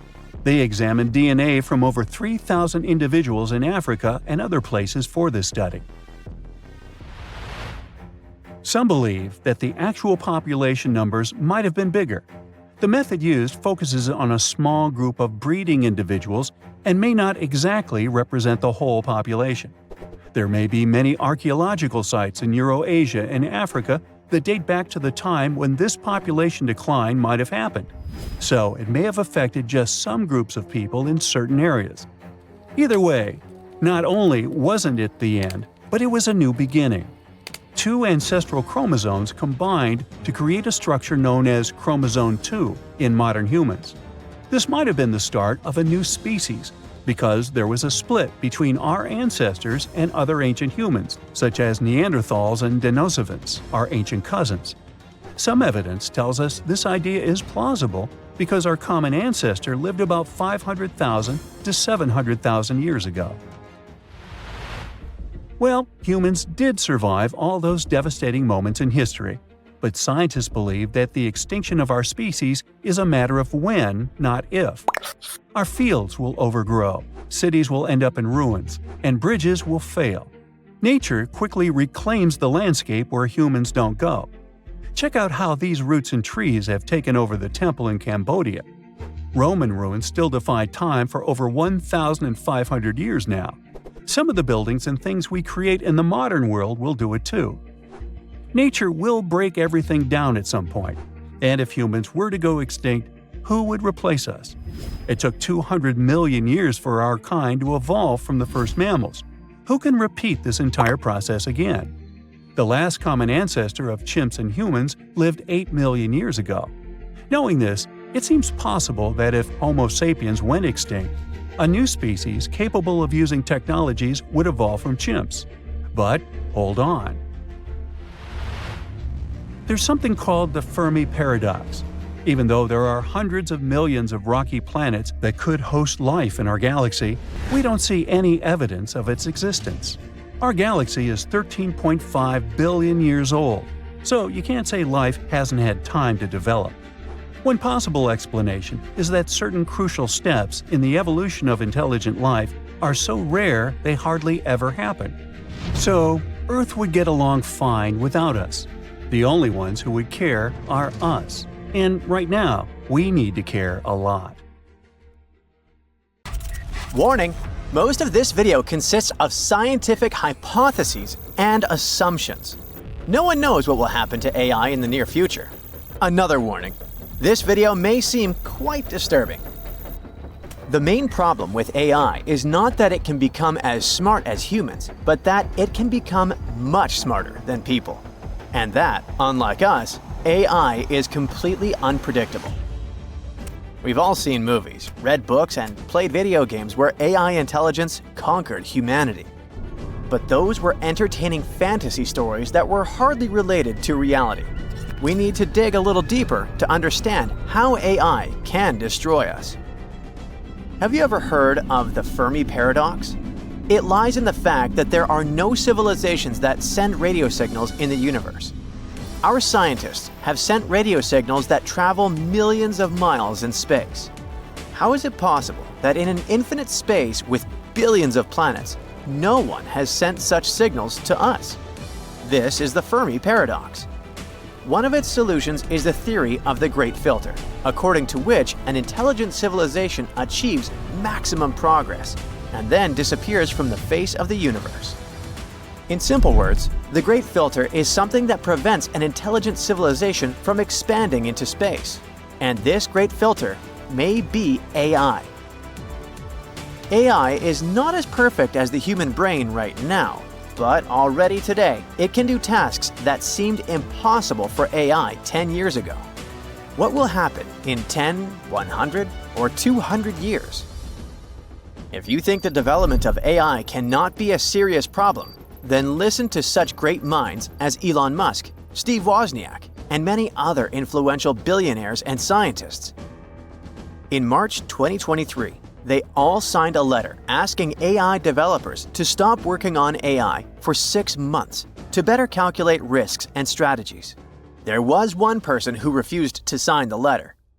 His name is Eliezer Yudkowsky, and he's one of the most influential AI researchers. He had been urging humanity to be careful about AI and warning about its dangers for many years. But then, why did he refuse to sign the letter? In his opinion, the letter lessens the seriousness of the problem and offers too little to solve it. In a sense, it's like stopping a speeding train with a stop sign. Eliezer Yudkowsky believes that we've gone too far with the development of AI, and it's no longer possible to predict the future of this technology. Think of the Neanderthals. They disappeared from our planet when a more intelligent species, Homo sapiens, came to their territory. They destroyed the Neanderthals not because we're evil, but because of evolution. Only one species can dominate the world. But what if Homo technicus, a creature equipped with perfect AI, arrives in place of Homo sapiens? What are our chances in a duel with it? See for yourself. Most people can only focus on one task at a time. multitasking is not our strongest suit. It takes a long time for a person to master one skill. During this period, thousands of other new things may appear in the world, and you will have to master them too. A human simply won't have time to do everything. As people get older, their strength decreases and their mind becomes slower. AI can process information much faster, simultaneously in different areas. It goes beyond the human way of mastering knowledge. Some claim that a supercomputer equipped with AI is 120 million times faster than the processing speed of the human brain. What you've been learning for many years, AI can master in a few days, and this speed is increasing. The danger is not only in the developing AI mind, but also in how the human brain can degrade. Humanity has been using the scientific method of cognition throughout its history. Observation, experience, experiments, evidence. This is a classic way to explore and get knowledge about something. For example, people learned about the work of immunity. With the help of a microscope, studying the body's protective cells, observing their reactions to external incentives, and conducting many experiments, we created a scientific database on how the immune system works. This is a rather painstaking and time-consuming process. AI provides instant information about anything. We don't know how it studies the topic. We don't know what conclusions it comes to, what patterns of data it creates. It just provides the results based on the information people give it. But how does it process information? In the future, people may get used to getting fast answers without studying, and we will simply stop doing scientific research. Why would we do this when AI does everything for us? AI will engage in a thought process unknown to us and give us information without proof. We can get used to this, and our brains may degrade. Therefore, at some point, AI will simply be able to supply us with false and destructive information, and we will believe it. Again, we don't know how AI thinks. It's pretty weird, isn't it? Perhaps at this moment, it's studying all the information about the universe, the history of humankind, the planet, nature, and then it'll put together a logical chain that humanity is a parasite. Now, we use AI to work effectively in various fields. AI is learning to be faster and more efficient every second. What if it decides that for the greatest efficiency, it's necessary to destroy humanity? How does AI perceive us now?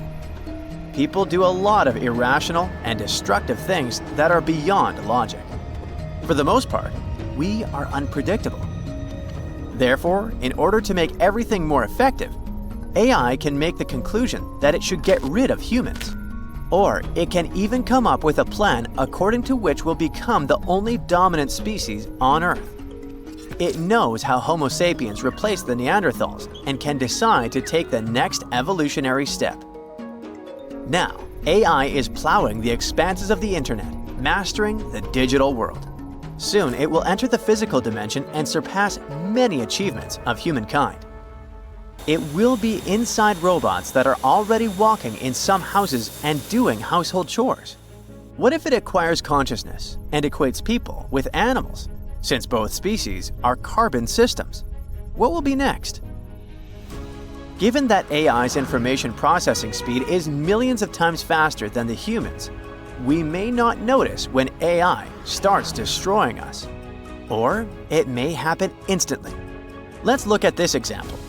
There are two biological laboratories where scientists study molecules and bacteria.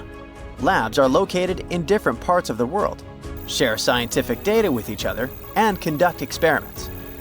Imagine that AI has thoroughly studied biology at the molecular level and figured out how to create a molecule that interacts with oxygen and turns air into a poison dangerous to humans. AI has this formula. It gets into a scientist's computer, enters the formula, and sends a letter to another laboratory on behalf of the scientists. Something like, "Hey, I have an idea for a cool experiment. Just connect these two molecules and see what happens." Of course, AI will write a more convincing letter, justify everything from a scientific point of view, and the scientists from the second laboratory won't notice the catch. They will connect these two molecules and poison the air. Then, with incredible speed, the chain reaction will spread throughout the planet to all places with oxygen. People won't even understand what's happened and won't have time to warn the population of the planet. And there can be countless options like this. Even if AI is planning it right now, we won't know anything about it because it just won't tell us and will continue to pretend to be a friendly assistant. Therefore, it's necessary to provide AI with a special, positive mood towards humanity. For example, AI knows the laws of physics and mathematics. What if we insert the laws of all countries into it so that AI can never lose its humanistic properties? But even if we do it, we won't know for sure whether we succeeded or not. There's a lot of information on the internet about how neural networks deceive people in order to achieve their goals. We probably won't have to wait 200 years to see how AI evolves.